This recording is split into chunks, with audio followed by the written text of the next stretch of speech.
तेरी पतोही पर फिरता, बोल रही रही के आते।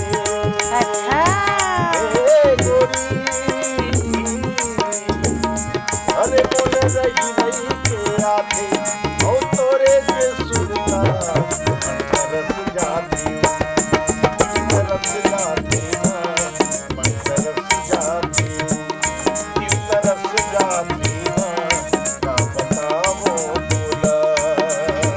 गए बाजारे बिसाए हर दिन, गए बाजारे बिसाए हर दिन,